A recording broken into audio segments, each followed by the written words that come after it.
Welcome to the Business Unscripted podcast. We're here to share real-life insights, practical strategies, and the honest lessons that we have learned from our own mistakes because, frankly, we have been in your shoes. So whether you need help with operations, accountability, financial knowledge, sales, or maybe just getting your mindset right, we are here, and this is the right spot for no-fluff conversations and tools that work. So grab your favorite cup of joe. Let's jump into the show.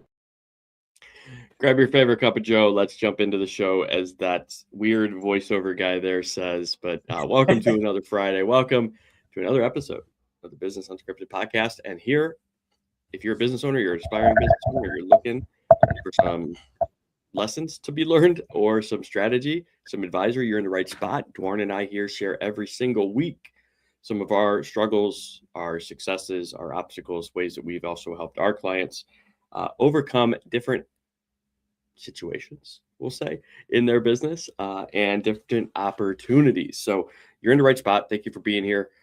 We enjoy every one of you. So Dwarn, thanks again for joining me on another episode, sir. How are you? I'm well, Dave. Thanks for having me again. Busy, crazy week here. Another rainy night, actually, back here in the Philippines. So we're entering the monsoon season, I believe. So lots of rainy nights are nights, like we were talking, a little pre-show. It's good for the cuddle weather, and if it's a little cooler, a little bit of fire, it's good. That's it. Evening weather over there. That's it. It's like time for a movie. Of course. Love How you been? We are. This has been a pretty crazy week as well. Like really busy in terms of. Monday had a big sort of project wrap up board meeting. So we were preparing for that. And Tuesday did our first, workshop with a couple business owners related to like co-work and implementing some workflows and getting, some education there. So we had one live and then, follow up virtual with somebody else. So it was really good.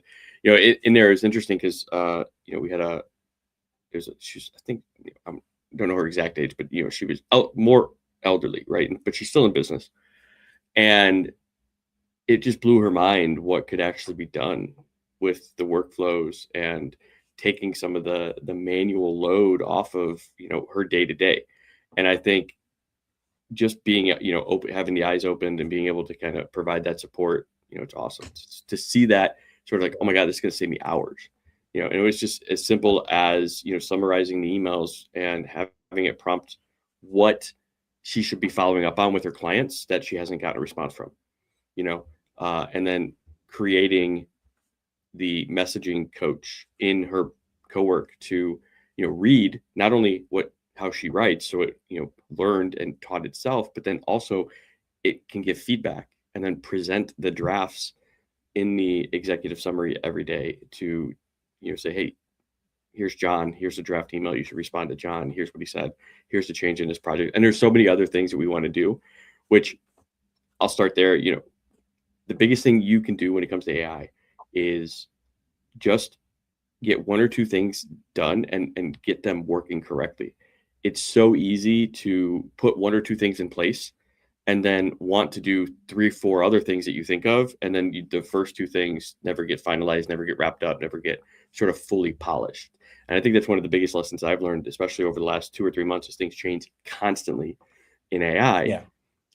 There's always the next new thing and you never wrap up anything. And so really you have to be really focused and pay attention to what is it that is going to move my needle, not what is nice to have, right? What do I need to have with my AI workflows to help me, kind of handle my business and my day-to-day that much better. And then Wednesday, we had an AI panel for a local business group, and that was awesome. It was a great discussion. I think a lot of people had some good questions. We were able to kind of point them in the right direction. And the biggest thing for me that came out of that for kind of teaching people is because that question came up: where do I get started? And the first thing I say, there's two things. You need to make a list before you touch anything. You need to make a list. The first is, right, what are you doing now in your day-to-day that can be done manually or not manually, right? You're doing it manually now, but it could potentially be automated in terms of a workflow. That's list number one. List out those tasks. Number two is what are the things that you know you should be doing because you hear it for other business experts, or you hear it from advice that you've been given, but you don't have the time to do, and you wish you did, you just don't. Those are the two kind of lists that you create for yourself, and then from there, that's going to be your roadmap. That's going to guide you in terms of where you're going to take your AI, sort of automation and support journeys. Love to get your thoughts on that as we get started. And then, I know we wanted to talk pricing and value today, so we're going to kind of jump into those from last week. So give me some insights on what you feel about the roadmap and kind of how you get your direction. I like that. AI there. Yeah, I do like that. It's interesting, actually. I was having my wife shares an office with me at the moment. We're building out her office next door. So next month she'll move in there. But for now, we share an office. And she was in here today working with me. And I was getting a lot of feedback from a client who we're trying to sign up. We haven't done any work with them yet. We've had lots of conversations, lots of meetings, lots of back and forth, data, a couple of contract drafts, a lot of work. And I said to my wife, I'll tell you what, if I didn't have AI to help me, I would be telling clients like these, sorry, I don't have time to deal with you.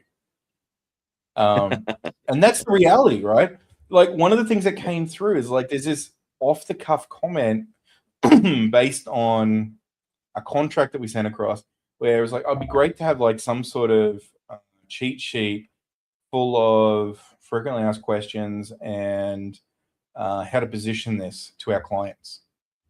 And I'm like, yeah, that sounds like actually a really good idea.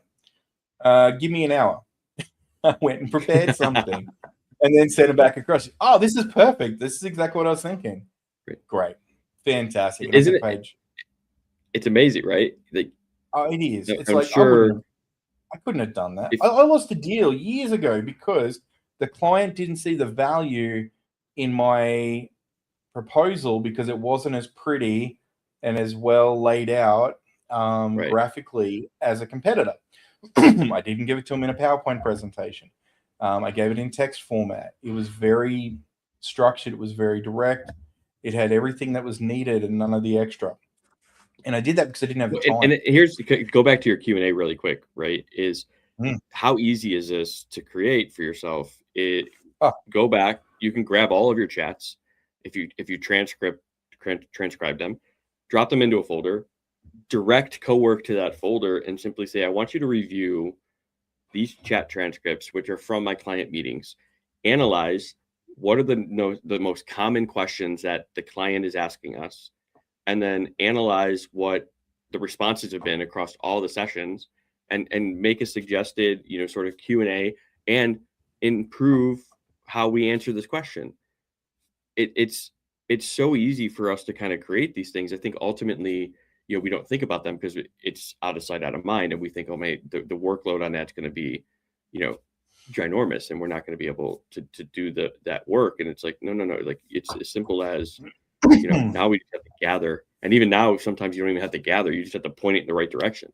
Like with co-work, if you have a note-taking software, you can say, here's my note-taking software. I want you to go back through, the last 60 days and analyze client conversations, and if you tagged it right or put it in the right folder, I'm just thinking of Granola because I use Granola. So we can say, go to my prospect folder, right? And just read it. I don't have to do anything because it's already there. I just say, go to my Granola, try to connect to Granola, read the notes, analyze what people are asking, analyze what I typically say. If there's a variance, bring it to my attention so I can correct it myself, because how else are you going to get better?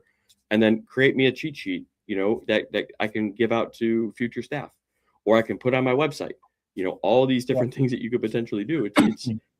It's awesome.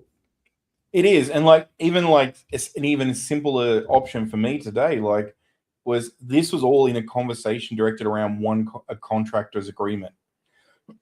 So all I did is drop that straight into ChatGPT with a simple instruction. In a new canvas, I need to create a cheat sheet with frequently asked questions that a small business owner would be asking based on this contract and the contents of this contract. Pick the most controversial clauses and focus on these questions and issues that have been raised by the client already. Copy paste, put something together for me. And, it went through and put it together. And then I was able to go, yeah, that's actually not too bad. I gave it a bit more direction, of course, and then gave it some of my opinions, and it went and put it together. And at the end of it, it raised an additional question. And when the client says, "Hey, so with this question, what does this mean, like from a standpoint of an increase each year, blah, blah, blah, for the staffing solution?" And I'm like, well, that means this. And I put together a little why we do it that way guide, sent that across. And then I'm like, oh, I can make an infographic from this. So I made an infographic from it, shared that, and was like, wow, that's really cool. And then I looked over at my wife who handles HR and I said, what do you think of this infographic? Oh, can I use that for when I present to the team? Absolutely. It's an internal and external safe solution. Yeah. It's just talking about percentages. Well, and I'm like, and that's the other thing to think, and that's actually a great segue into what we kind of want to talk about today, right? And value and pricing, in terms of what do you mean you have to do an annual increase, because so many people get stuck in, well, they agreed to $1,200 a month or $1,500 a month. I don't want to increase the price, but yet your back end, your costs are going up, all of that. And so that's why I think it's a valuable discussion on pricing. But before we get to pricing, I think it comes into value. And value, you have to get yourself out of the hourly mindset. How many hours am I giving the client? How many support, meetings or sessions are they going to feel my time? And ultimately you have to get yourself away from that and start thinking of what is the value that our support is bringing to that individual. And you have to, one, understand that, and you do that by having the conversations with them to understand what's important to them. What are they looking to get a solution for? From there, you can then represent your value more appropriately. But I'm interested, Dwarren, on your end, what have you done recently in terms of changing that sort of, going from, especially when, in part of your business, right, it's the VA world. So that's a big thing, hours, how many hours a week am I getting, and all of that, versus how do you shift that towards the value of, hey, here's the support you're going to get, here's the price. How have you potentially started thinking around that? Yeah, interesting. One of the first things that we had to do, and this was a realization that I had in a discussion with you probably 18 months ago, and that was we need to understand what our real hourly rates were, because we had them completely wrong. It's like, my time is worth X. The employee's time is worth X. I spend X amount of time doing this. But you don't factor in your administration team, who are a non-earning, non-income generating part of your team. They have to be factored into the equation as well. You've got overheads. You've got real operational costs. Your computer breaks. You have to fix it. Otherwise, you can't work. So you need to factor in all of these things into the equation. And that's one thing I like about your cash flow system, right? You put money in the right places for that time, and that helps you generate an idea quickly on how many hours, what the real cost per hour is to actually provide a service. Right. And one of the key factors in that is you have the real cost per hour, but then there's the value proposition of what it's actually what the client wants from the outset. You need to be able to do the maths and say, look, it is going to take my company 15 hours to produce a suitable outcome for this client. But my team is also very refined. We've been doing this for a very long time. We also have all these amazing tools that we've invested in or built to be able to do that. So our cost is not necessarily 15 hours. It may actually be 15 hours plus a 20% overhead to allow for variances that might occur or unforeseen circumstances. And then we have to add the profit. So the profit is typically determined by what the value proposition is to the client. So that's how we typically structure it now, as opposed to being just, this is what it's going to cost, but this is a per hour rate. Websites are a prime example. We do not build websites on a per hour. I had an inquiry come through this week, and it was like, can you give me your hourly rate for building websites? And it's like, we don't do it that way. If you'd like to get on a call and have a conversation about what you're trying to build, I'll quote you for the job. Oh, so you can then give me an hourly rate? No, we don't do hourly rate. We give project costs. And some people will love it. Some people will hate it, and some people will be confused by why you won't do it. At the end of the day, for us, it's about pre-qualifying the client. If they're happy to work with this in the way we deliver, then they're pre-qualified, and we can do it that way. Right. Every time we've gone down the path of trying to tell it how many hours it's going to take, and then we feel like we have to validate, or the client expects us to validate what we're doing for each of those hours, it's you walk away feeling, well, I'm only working for the hourly rate, and it's just not a good feeling. So we moved away from that a long time ago, and we feel much better. Here's why: if you're focused on the hourly rate in your business, why you're probably making a mistake. Because one, the biggest comeback, I guess you could say, to somebody who's saying, well, what's your hourly rate? What's your rate? I need to know your hourly rate. It's simple as, well, let me ask you this. If I tell you that it's going to take me 10 hours and a rate for that, and then it takes me 15, are you going to pay me more? Are you going to pay me the extra 5 hours? Well, no. Yeah. Well, but why? Because you wanted an hourly rate. So if it's going to take me longer, are you going to pay me more hours? Well, because you told me 10 hours. Yeah, but things change. Different. Are you going to pay me more? No. But if I, so you value your money over time. So if I can get you the project because of my experience and my knowledge, in 5 hours, does that mean my experience is worth less than what I'm saying the project worth? And so ultimately it comes down to really understanding, you also have all of that years and years of experience and knowledge that that's making you more efficient at the job, that increases the value that you're providing to your clients. Every month, right? Every week, you get better at your job, which makes you more valuable to the next client that comes in, right? So you have to make sure that you're including that in your price. Otherwise, you're costing yourself money. And there's so many variables that can make or break you that are sometimes even sight unseen, because of processes that you're doing with your clients or benefits that you're giving them that, you don't realize how much they're actually costing you. And so that's why it's so important when you're thinking value, there's so many other things that go into it, not just direct costs and direct, expenses that you're going to pay out, but it's your experience. You've put in the pain, the gain to bring this prospect a solution that they need for their business. So why should you undervalue yourself? And if somebody isn't valuing you and says, well, I just want to pay you an hourly rate, they're undervaluing you, because your impact, and this is the second piece, your impact is going to be long lasting after you're gone. So why should you only be valued at the hours it took you to make that impact instead of, the actual potential return that they're going to get? And so that's where you have to start shifting your mindset as a business owner to, oh, wait a minute. Yeah, you're right. I have a lot of value. I have a lot of time invested and service invested. I need to rethink my process. You have to start valuing yourself before your clients and your prospects are going to value you. Once you do that, the shift is real. Oh, absolutely. Let's take that example you showed, you talked about earlier, right? You had a session. One of the people in that session was just there, and they were saying that, just the little things that you had shown them how to do in that session, that AI session, was potentially hours a day they recovered. Now, the value isn't necessarily in what you're able to charge for that session. It's the value shifted back to them. And this is something we see with our customers all the time, is a beautiful website that converts into leads and contact and generates communication inbound for them, which turns into leads and potentially sales. That sort of thing is the outcome which they're looking for. It's not a website.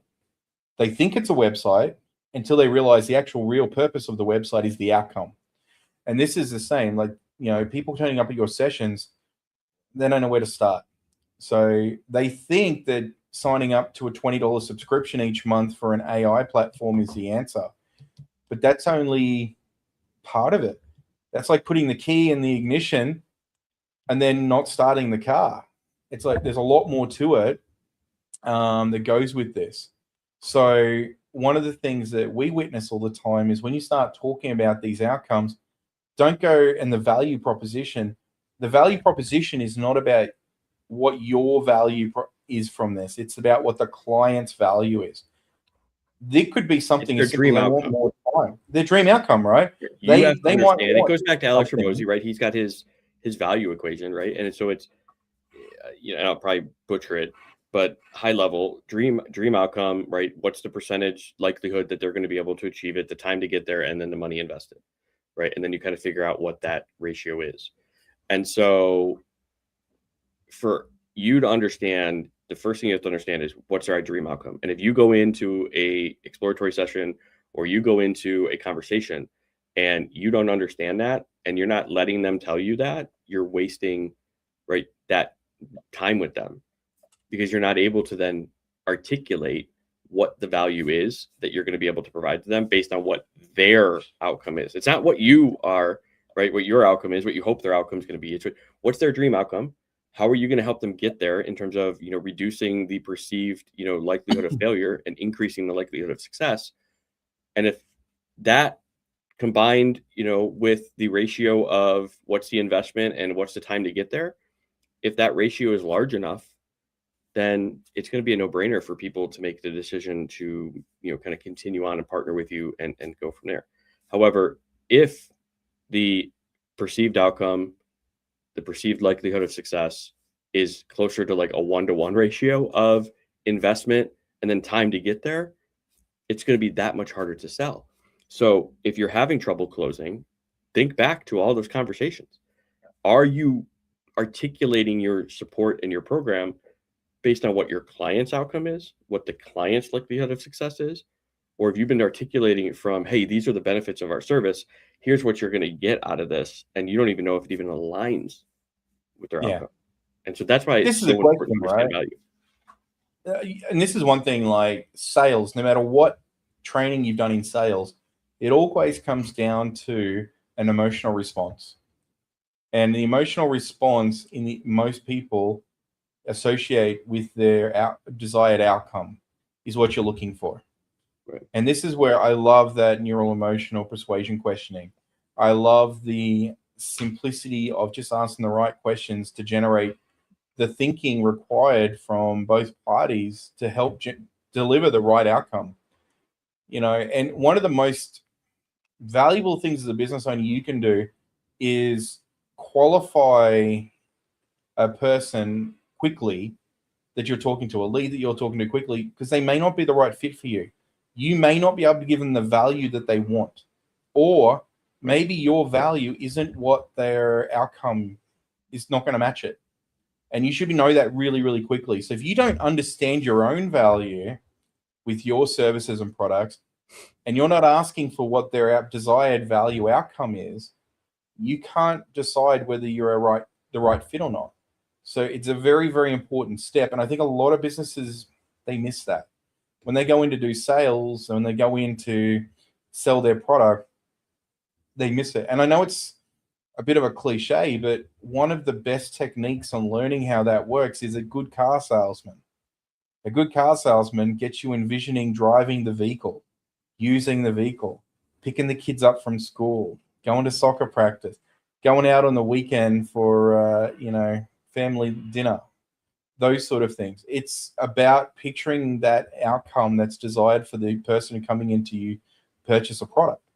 And those simple traits they move into everything sales, regardless of whether it's business to business or not.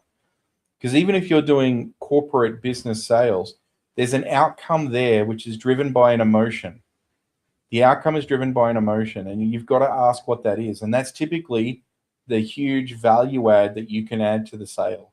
If you can same thing B2C, if you're doing business with clients or customers directly instead of business to business, you have to understand their dream state. Like they called you in to accomplish something, whether it's demoing a project or cleaning a house or developing their backyard hardscape however they want, right, in their landscaping and their yard cut. So you have to understand what that vision is, and then once you understand that, keep them in that vision, keep them in that value. Hey, this is what we're going to provide for you, here's how we're going to do it, right? Not, hey, this is how many hours you're going to get from me, this is how many hours it's going to take. They don't, again, when your prospect is in their dream state, in that moment, they don't care how many hours it's going to take you to get there, right? Unless it's short, right? You want to reduce that time to achieve that outcome. You want to say, hey, we're going to be able to, oh, look at that. You know, I just said, we got fireworks. What's happening here? I don't know why there was fireworks there. I don't know what I did, but apparently, you know, our streaming software loved what I was saying. That's freaking hilarious. Gosh. So reduce that time, right? Yeah. Keep them in that dream outcome. It's going to make your job that much easier to close them and get them to move forward. Now, only do this if you're honest, right? You know, I'm not saying you're trying to close them because you're just trying to get them in and get their money and then, you know, be poor at service. And that's why, and it kind of goes into the system and the service and the processes. And it was funny because actually before we jumped on and I wanted to kind of mention this, and I think this is a good spot for it. I saw it was a clip from Nick Saban. And I guess here, I'll play it. I saved it because I think it's gonna be impactful in terms of, you know, what it says and kind of what we're talking about today. But let me find it. What are you finding it's about processes, right? It's about outcomes and how outcomes are a distraction. So You found it? Outcomes are a distraction. Focusing on the process of what you have to do to get the outcome is the most important thing you need to do. It's 100 times important. Essentially, you know, it's not necessarily about you having, you know, 10 more clients. If you have your process set up, the clients will come. Same thing, right? When you're talking about, you know, developing an outcome for a client, right? The process is the most important piece. Make sure that process is set, ready to go, and easy. And it's the outcome happens no matter what. So focus all your attention on the work, on the systems. That's what's going to get you to your outcomes rather than focusing on strictly your outcomes. That's just a KPI. An outcome is essentially the result of you doing all that work. And so your efforts and your focus needs to be on the work. And look, it's interesting. My brother has a home staging business back in Australia, and he put out a very clever little reel the other day. I think one of his team did it. And they do staging. So what they do is they stage based on how many rooms in packages. Right. Hours never come into it. In fact, the clients don't even know how long, I'm sure, it takes to set up and choose the furniture and set it all up in the right way, blah, blah, blah. There's a lot of work goes into it. And again, they're looking for an outcome. So he only sells outcomes. Right. This post was brilliant. It was just a simple video of one of the rooms that's set up with him and a couple of the staff in the room, just looking at what they've done. And it's like, yeah, you can hire a cheap stylist. Absolutely. But you can also buy sushi from the gas station. We don't recommend doing either.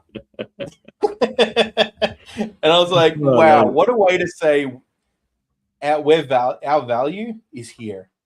Yeah. Because you instantly get a picture in your head going, well, yeah, I'm not buying gas. You know how many times I went to the gas station and saw sushi? I'm like, who the hell would buy gas station sushi? But exactly, it's like gas station hot dogs. Like, oh, do I risk it? Do I risk it? Those I can say I've risked a few bathrooms. I think we've all risked a few and regretted it. But man, that's crazy.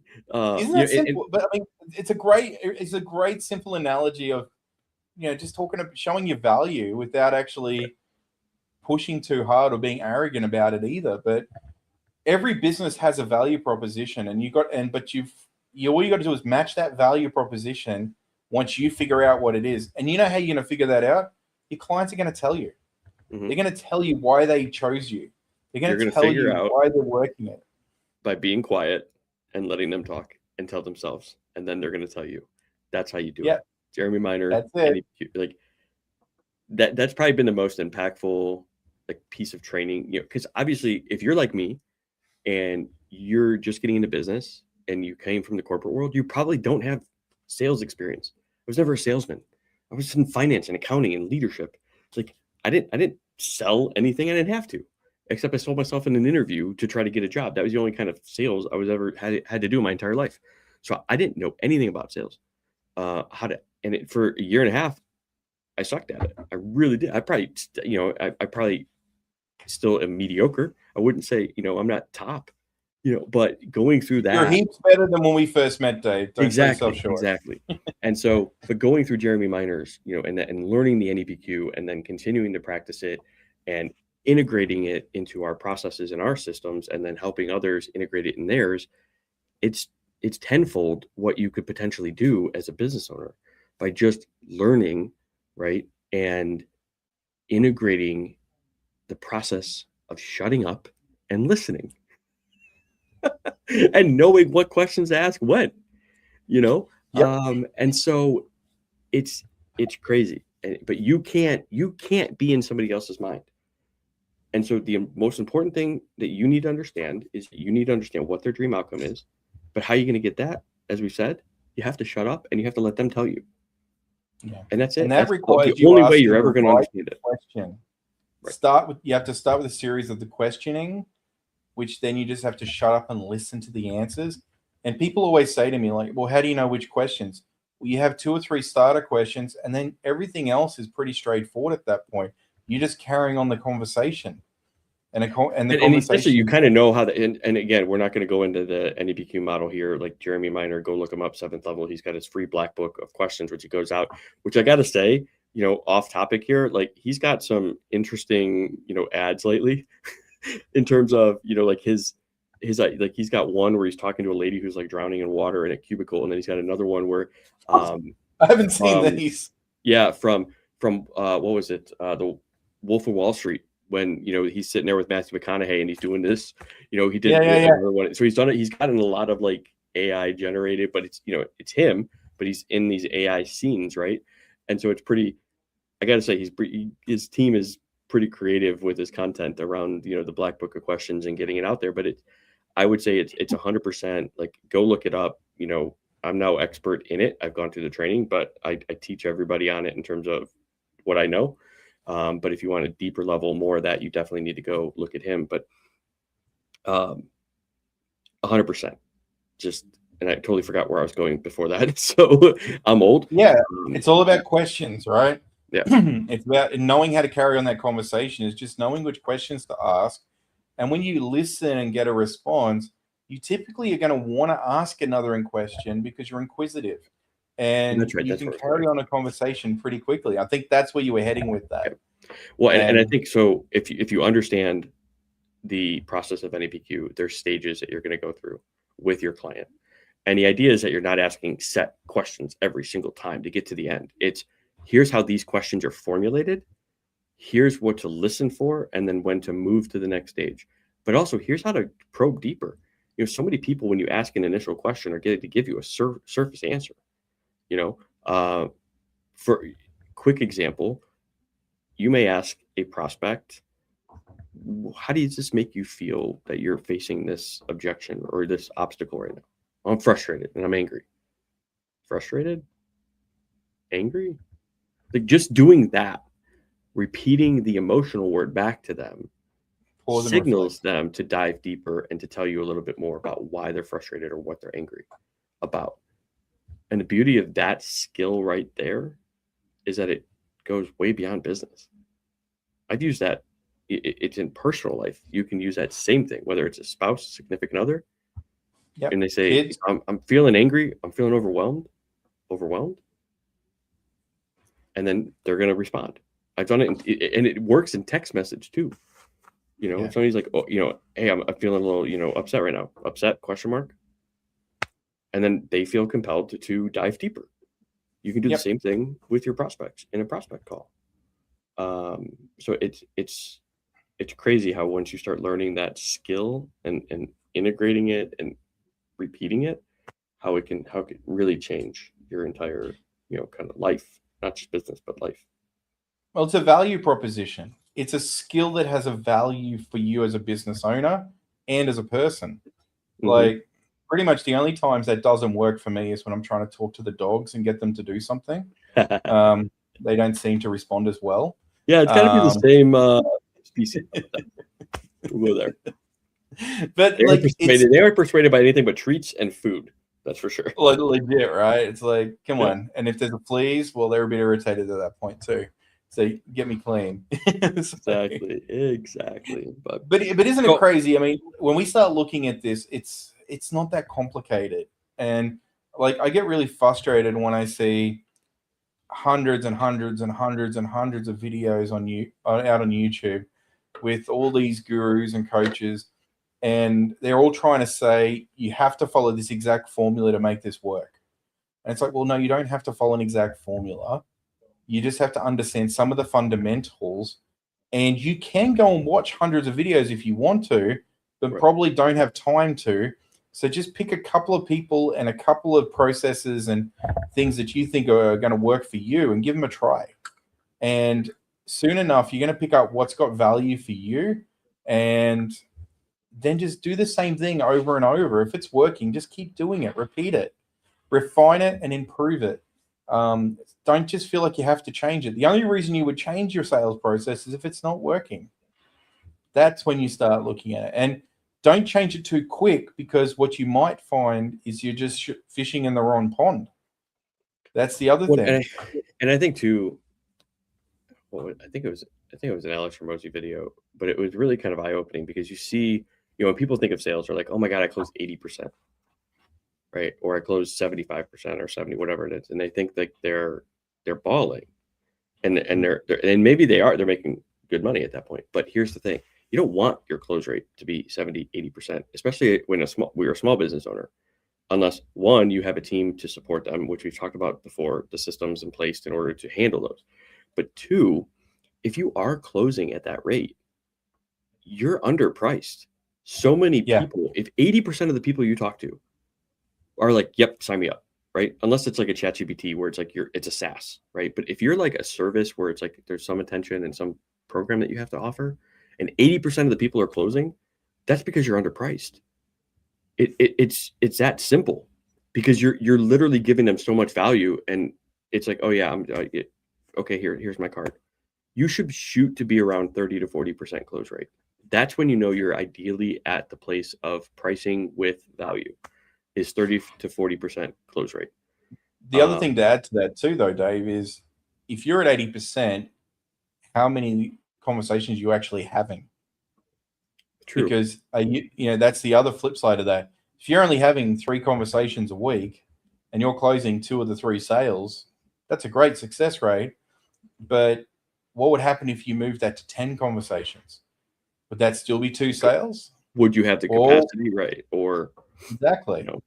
So I mean, you've got to be. There's different metrics you have to be measuring here, and I think last week we talked about capacity, and the week before we talked about processes and things like that.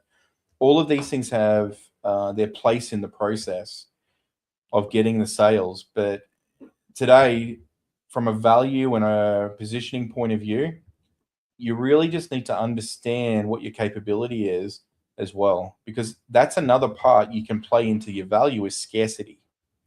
Right. So, but that also plays into the second part of our conversation, which is pricing, because if you're a small business owner and you're a service, and a lot of the stuff does require a lot of your time to provide and do the service, you can't maintain an 80% close rate. Like, as your time gets more limited because you have more clients, those clients then need to be brought on at a higher rate for you to grow. Because ultimately, year over year, if you keep your price, and I believe I said that, I think it was, if you kept the same price, and I put this post out a few months ago but if you've kept your same price over the last, I think it's 5 years, because I did it in 25 from COVID, right? So if your price is the same as it was from COVID, or maybe you've only done one price shift, inflation has gone up like 30%, something around roughly from 2020 to 2025.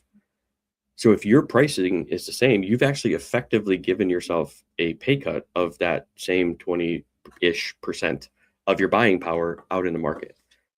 And that's assuming that none of your other, right, maybe your margin's still the same. Hopefully your margin's still the same on that, which means your cost of goods haven't gone up. It's just you. Yeah. Do you want to be doing the same work 5 years later for less buying power, essentially a pay cut? So and this is interesting, you have right? to understand that when it comes to your pricing, that's level one. how many times have you spoke to a client and they've said to you, yeah, but our customers have been with us for 5 years. I don't want to lift our price. Maybe they'll leave. And at that point, it's that conversation as a business owner you have to have with yourself going, well, are they staying because it's cheap, or are they staying because they do a really good job and I provide a really good service? One of my clients, prime example, didn't raise his monthly service fee for 3 years because he was asked to defer it for 2. And then something happened in the 3rd year. He went back to try and get that rate increase, well, not try, but actually increase the rate this year. Mhm. And when he reminded them that they asked to kick the price down the road a little bit for a couple of years, they were like, yeah, but we're talking about the price right now. So he's trying to take everybody them wants to from, everybody wants a deal. Everybody wants a cheap. exactly right. He's trying to get them up by about $20 a month per user each, right? Mhm. And they've come back with a counter of $7. Oh, geez. Yeah. So he's like, oh, shoot. Now, he's going to meet them somewhere in the middle and he's going to close there. That's probably going to be okay. Is he going to do But- that for the same level of service? Well, this is the thing. One of the reasons that he put in that offer for 20 extra was because he increased his level of service. He put a extra value proposition on top. Mhm. They took that value proposition and then lowballed him on a price. I pushed back and said, well, you should go back and say, we'll do it at this price, but this doesn't come with it anymore. Right. Well, and that's ultimately where- what I would do, right, is figure out, and this is important for you if you're listening and you're like, how do I increase my price?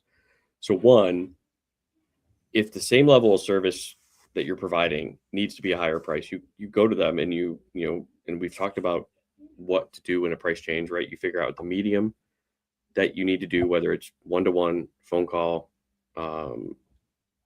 email, announcement on a platform, you know, and it depends on the type of relationship you have with your client. So if it's more Maybe personal take it to lunch. relationship, right, it wants to be, you know, like in person, especially if they're local. Take them to lunch, have the conversation, you know, give them a call. If it's more, you know, they're across, you know, everywhere, maybe do a video call. If it's something where, you know, maybe you're not meeting with them on a regular basis, an email's fine.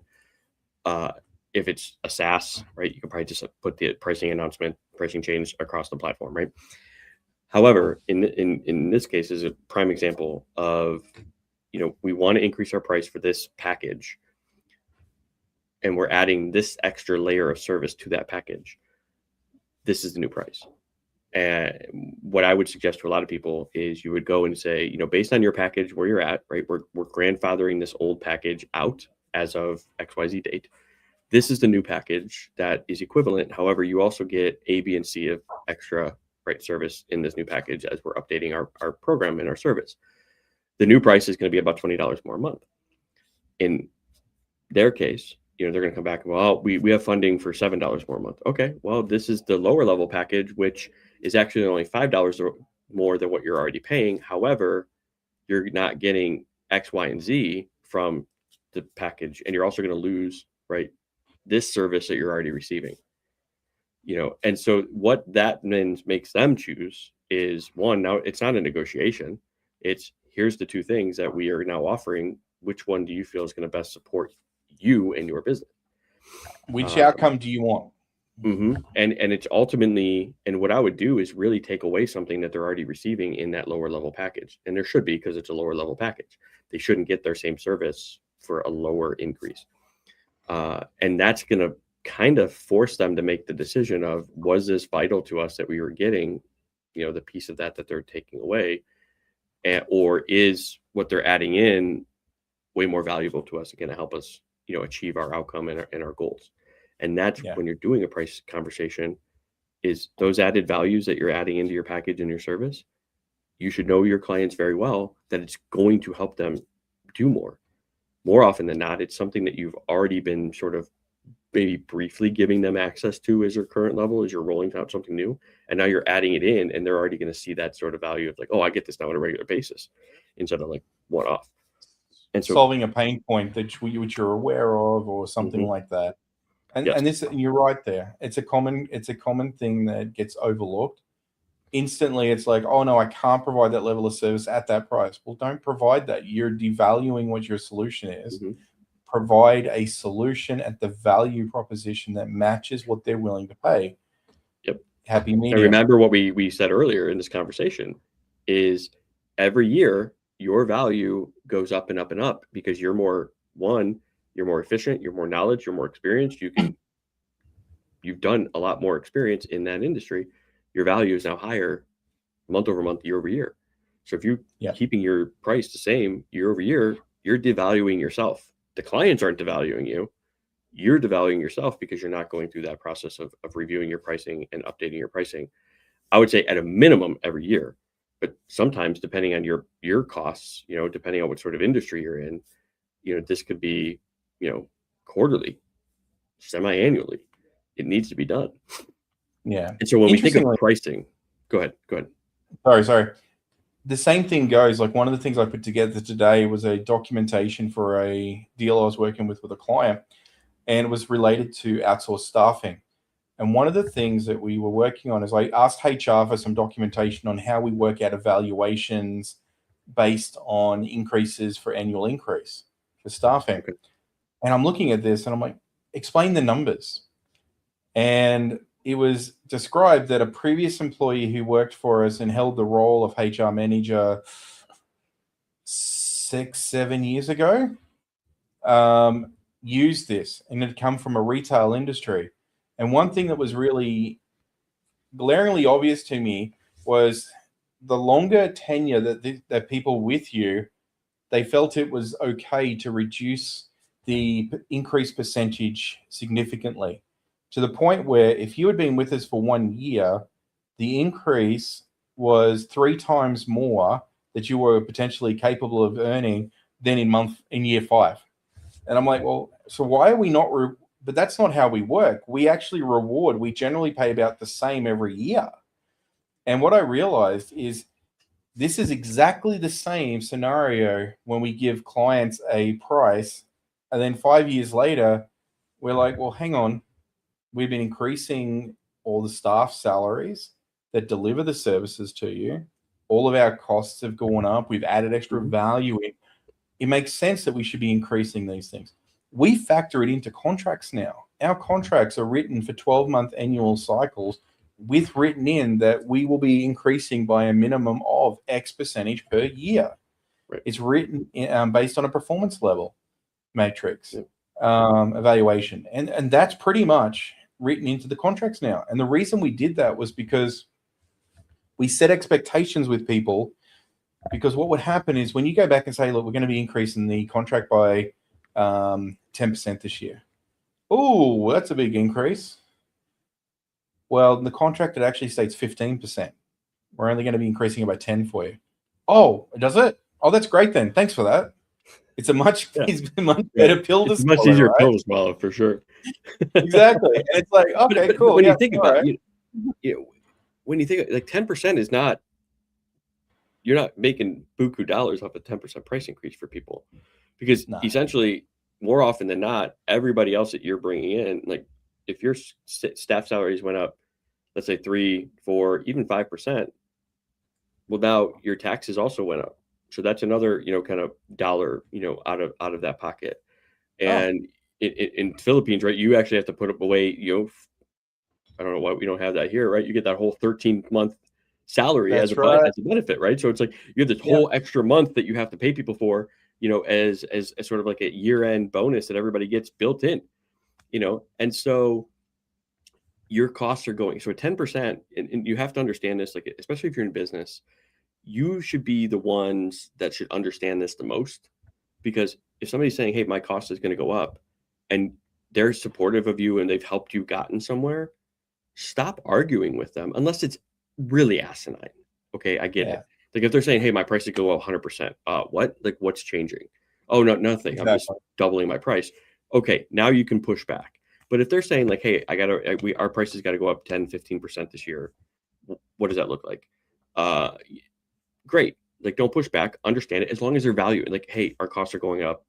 We got, inflation, everything that's going on in the world. We got to increase our price. Great. Everybody's got to increase our price. Perfect. Exactly. Don't push back. So if you want, and I guess this is, if you expect to get a price increase, stop telling everybody that you're not going to agree with the price increase. What you put out in the world is what you're going to get back. So if you actually understand it and work with people and say, oh yeah, like let's make it work. Like I know you're an added value to my business.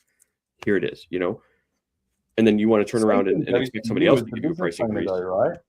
What's that? Give yourself, even you as the business owner, don't overlook yourself.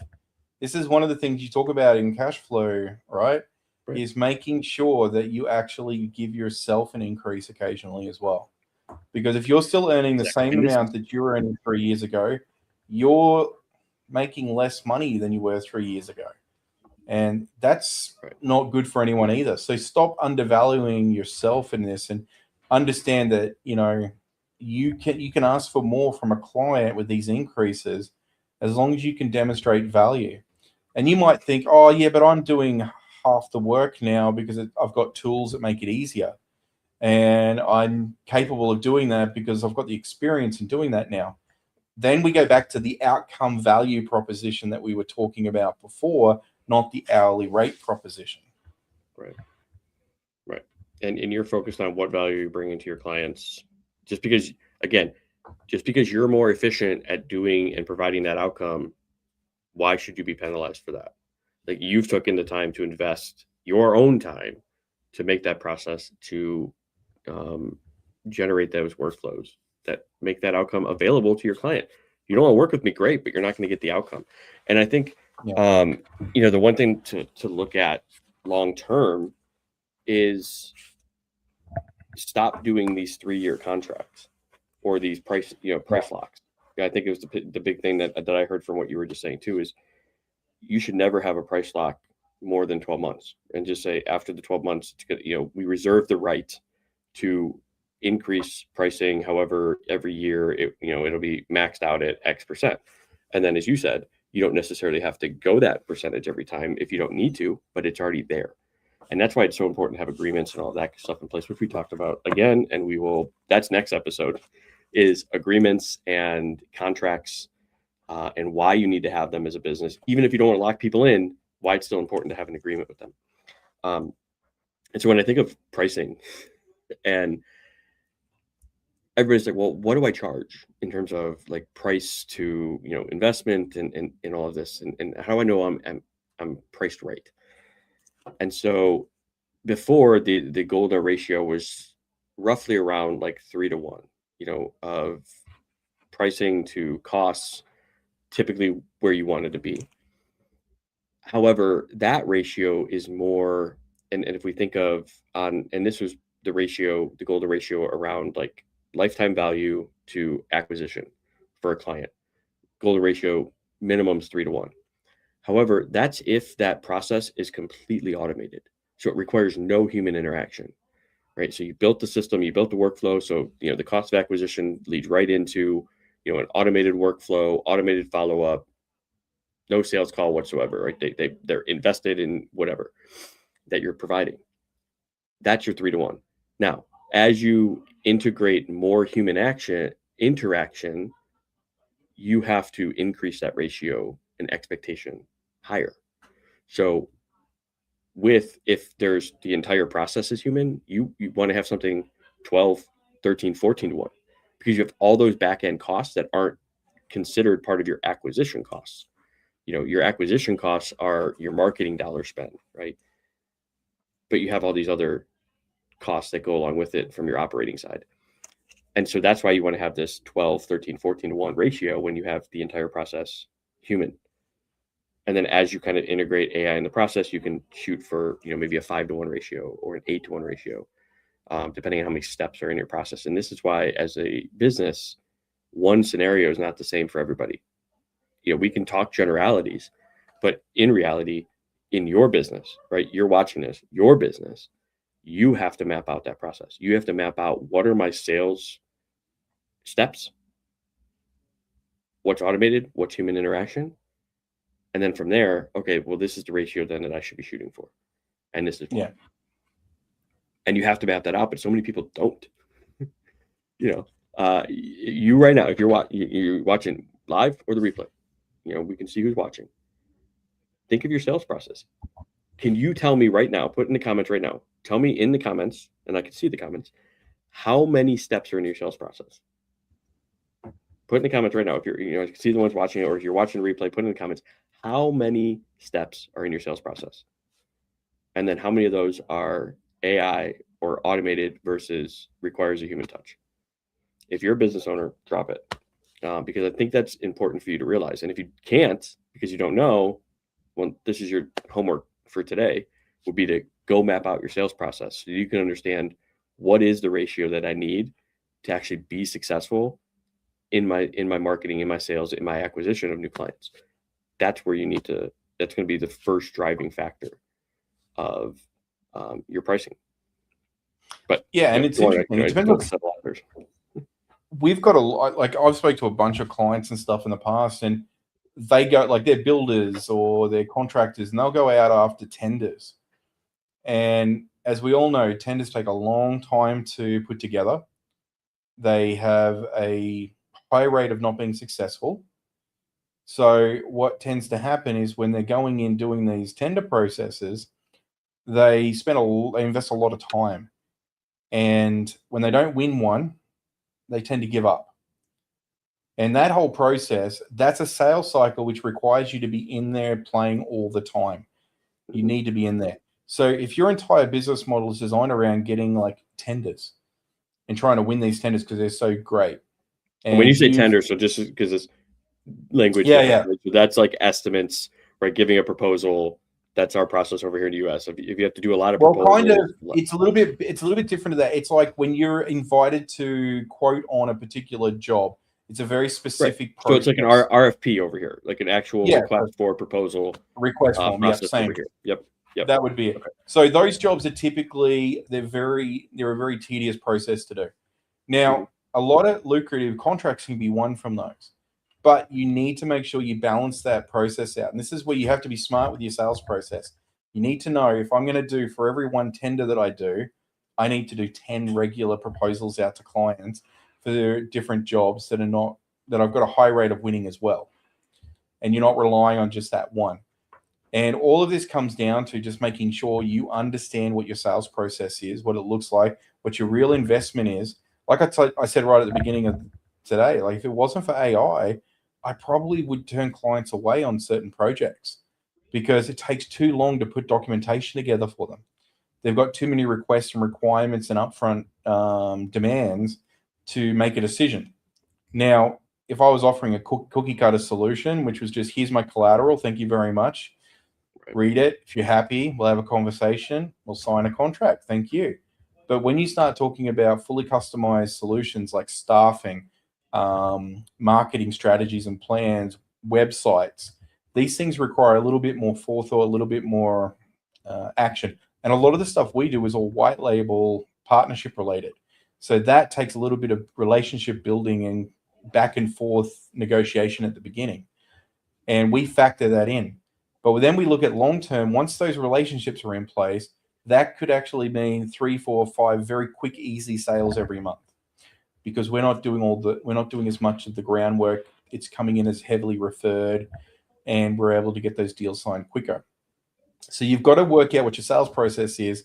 You've got to work out what your value proposition of doing that, going through that sales process. And your sales process might not be a linear as some. It may actually require you to jump around and do different things. And you may have a sales process that can't use AI because you've got to go to physical to site. You've got to physically go out, take photos, videos, whatever that looks like. And so that's like part one. I mean, pricing is so intricate, and there's so many different like KPIs or parts of your business finance world that point to you're underpriced. Okay. Now, I had this conversation a couple weeks ago with a remodeler, and this comes down to your margin on pricing. So as you're a remodeler, your biggest thing is understanding what are all the things I'm going to have to buy in terms of supplies, hardware, new cabinets, whatever it is, flooring, anything like that, right? So you have all these hard costs that go into that project. They have all these subcontractor costs, all this stuff. And then you have to build your margin on top of that. Now that calculation is very important. Okay. If you get anything from this episode, this and you're calculating, because you have a hard cost and then you want to calculate and get the right margin. This is your takeaway. Okay. Don't add all your costs together, both hard costs, labor costs, extra insurance costs, depending on the job, all those other costs that go into it. And then don't just take that number and say, okay, my margin, 20%. Well, one, that's way too low for a gross profit margin on a job like that. Minimum, you should be at 40% to be viable. Minimum is 40%. But don't just take that number and multiply it by 40% and then add that on and then invoice for that number.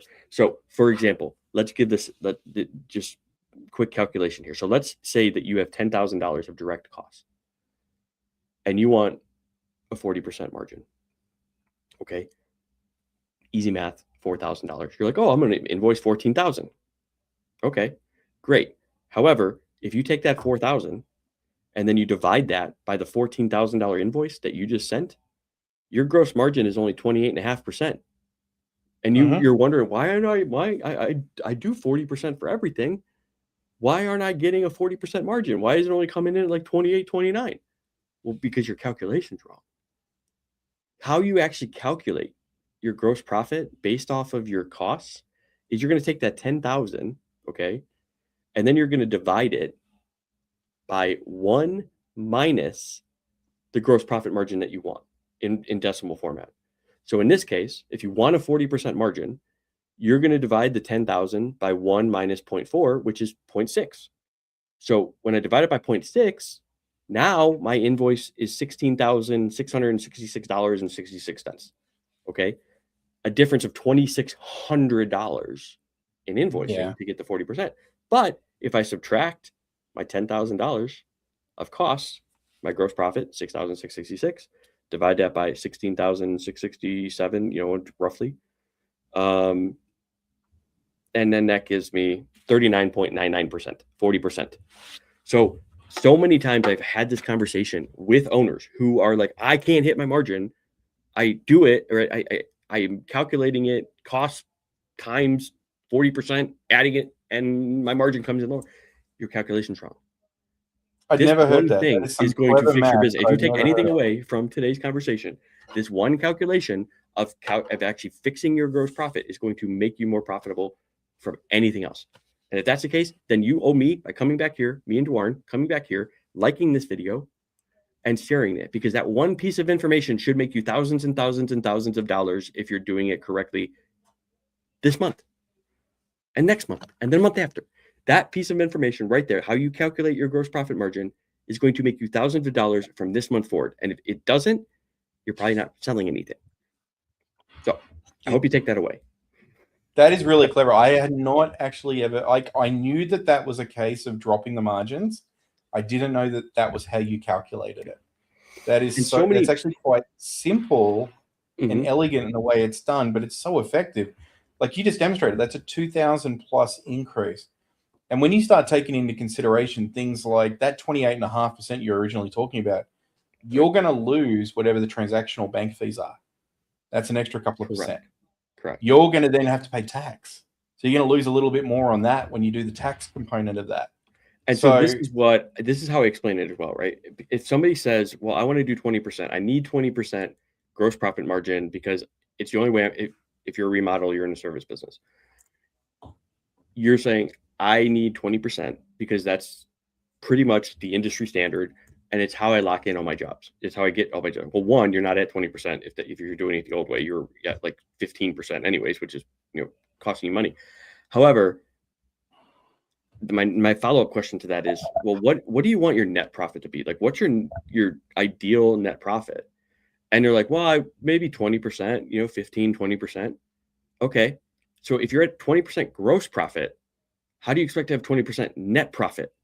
Because you have operating costs, all those other things we just talked about. And then that's the eye-opening moment right there. It's like, if you have 20% gross and you want even 10% net, that leaves you only 10% of operating your business in terms of admin staff, processing fees, insurance costs.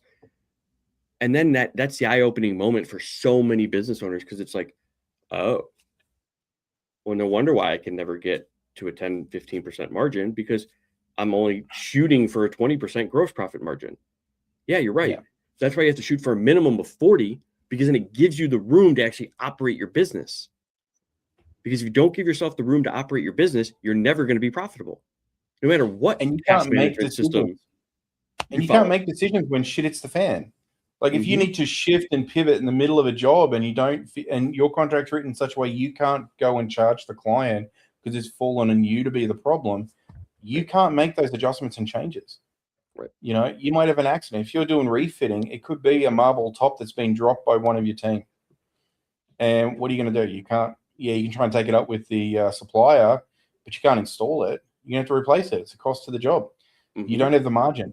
And if you work, and any extra margin you can build into that, 100% you should try. So I love I did not know that little simple piece of math. That's very cool. So yeah. So if you're taking anything away from today's episode, that's a good ending spot in terms of pricing. There's so much more we can do. However, this is an hour show roughly, and we can't go into all of it. There's so many, and it's also nuanced for your situation, your business, your ideal client profile, all of that. It's definitely nuanced. And so my takeaway for you is that one thing that I just showed you, you can take that into any industry, anywhere, and that same simple calculation is going to make you thousands of dollars and correct your margins if you can't figure it out. I had that conversation with a remodeler who's been in business, 10 years, and he was using the same old spreadsheet and he couldn't figure it out because nobody taught him. I showed him that. He corrected his spreadsheet. He's like, oh my God, this is going to be a game changer. You're right. Because you're going from, a 20%, which is actually more like 14-ish when you actually do the calculation, to actually getting 40%. That's going to be, of course, that's a game changer. It's thousands and thousands and thousands of dollars on every job. Yeah. And if you're a client, right, or maybe you're a customer and you're like, well, why would they be getting 40%? Why should I pay so much? Again, because otherwise they wouldn't be in business. It's not, on that, and this is where so many people who aren't in business, they don't get it. They're like, well, yeah, okay, he's making 40% on a $100,000 job. He's making $40,000 on that. No, he's not. No, he's not, because he's got operating costs, or she's not as well. Don't want to discriminate here. They got insurance costs, labor costs, admin costs, taxes. But at the end of the day, that $40,000 of what you think is profit probably turns into maybe 10 or 15, and that's his time for his risk and his investment and his stress or her stress of running that business. You don't think that's worth it? What if you went into work and your boss told you at your job, you know what? I think you're making too much money on the time that you spend here. We want to cut that down a little bit. Yeah. Wouldn't you feel like shit? Yeah, that's basically what you tell a business owner when you say, you know what, I don't think you should make that much profit, or you make $40,000, you make 40%. Like, what the hell? What are you doing with all that money? Sorry, but maybe you shouldn't stick your nose where you don't understand it. Maybe seek to understand first and then have an opinion. But it's human nature. As a business owner, you tend to find you walk into places and you start recognizing stuff like, holy shit, this is like a lot of square footage. This place is not cheap. That's a lot in the rent. Look at the lights. Wow, that's a lot to power this place. What's I've looked at real estate space and I'm like, man, they're probably paying like 10 grand a month in real estate. And then it's like, yeah. Where's and then you look at, like, how are they staying? How are they staying in business? There's like nobody here. My favorite is I look at lights shops, right? Like they got shops that just sell lighting, chandeliers, lamps, all that sort of stuff, right? And I'm like, they're huge shops. And I'm like, how many lights are they selling to make enough money to keep that place open? Like, seriously. And they have to power all those lights to demonstrate them all the time. And when you think of that, right, it's because as the consumer, the customer, like the daily person, you and I, that's not their clientele. Their clientele are real estate, commercial. They need a showroom so that they can come in and like see all that stuff. But their ideal is like these big high rises, these big office buildings. That's their ideal client for that. And another story, and I'll share this too, which is over here. It's really fascinating and interesting. Long story short, but there's a mattress firm, right? So it's a mattress sales spot, and you see them everywhere, right? And it's like there may be one on like opposite blocks, but yet nobody's in it. It's like, how is this place alive? Like, how are they so successful? And here's the play for them, which is why it's a little bit different. For them, they go into these newer developed real estate spots and they lock in a 20-year lease with these places at a really low rate. Okay. And then once they lease it out and the landlord comes back to them and say, hey, we need to renegotiate your lease. Well, nah, I'm sorry. Like, I'll sublease it to somebody else and maybe we'll split the difference. But yeah, I'm locked in here, right? And to hold that, they become now like these land mass, they get all these different commercial buildings under contract. And that's what they're doing, because in order to pay for it, they only have to sell 1 or 2 mattresses a month to pay their rent. And then their money is in the back end when in 5 years that landlord wants to get out of that contract. Oh, well, you can pay us. You can pay us to get out of this and to get it back, or let us sublease it and we'll sublease it for you. Yeah. And so that's an interesting one when you see that kind of stuff, because there are some of these there's some of these things that you just don't understand. Like in that case, 100%.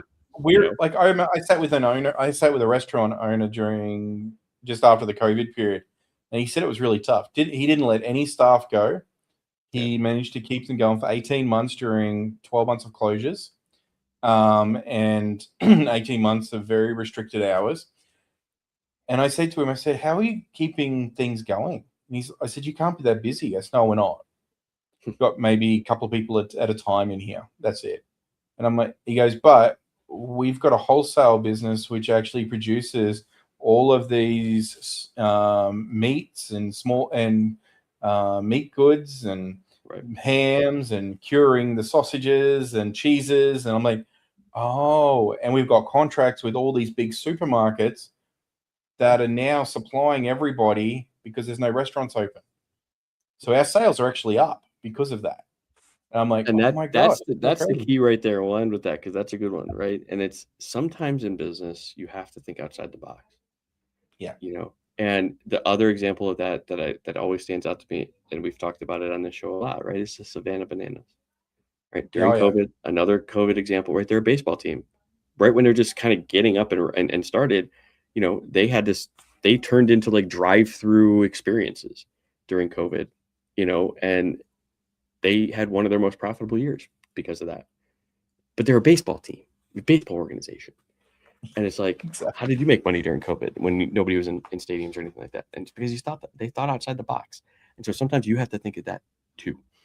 And so with that, Warren, I already told you what I want everybody to take away, and that's that calculation for gross profit. And if you missed it, go back to it. I'm sure I'll share it as a clip as well, somewhere here or there. But Warren, what do you want the listener, the viewer, to walk away from today's episode with and start implementing this week? Look, I think really understand what your real costs are and what your value proposition is. Once you understand that, you're in a much better position to go and ask the questions and listen for the signals as to how well you can offer a solution that hits the value proposition that your client wants. Right. And until you understand that for yourself and your business, you're not going to be able to be very good at offering that to your clients. And so practice learning all of that information within your own business. It won't take that long. You'll probably already know all this. You just want to create the processes and document this out so you can feel it. Run your calculation. Now you know that. And make sure you're actually getting value for what you're doing. Make sure that, you're able to demonstrate the value proposition to your, ICP, and make sure you're positioning correctly what your value propositions are to them and matching it to their perceived outcomes. And if you can do that, you're going to do pretty well. And sales are only going to get more if you actually get on the phone more or get out and hit the pavement more. They don't just magically turn up. And if they do suddenly start turning up magically, it's going to dry up at some point. So be ready with a plan for when that happens as well. I agree. I appreciate it. So if you're here, we appreciate you being here as well. I hope you got something out of today's episode. If you're watching live or if you're watching the recording, I'm great at 2x speed. So I love listening to that, but you can listen to this 2x speed. Also, we are on Apple, podcasts, all that fun stuff. So if you want the audio version as well, if you're listening to us there, we appreciate you just as much as listening to us live. So I hope you guys have a wonderful and amazing rest of your day. If there is something that you got out of today's episode, please like, share it, do all that fun algorithmic stuff, and share it with your network, because somebody that that's connected with you is probably a business owner who may need to hear this. So we appreciate you. We're on a mission to service and support 1,000 business owners by the end of 2028. We're well on the way to that goal. So help us achieve that goal. We appreciate it. And we hope you guys have a wonderful and amazing week. Until then, we'll definitely see you guys in the next one. Hope you have a good one. Take care, guys. Thanks.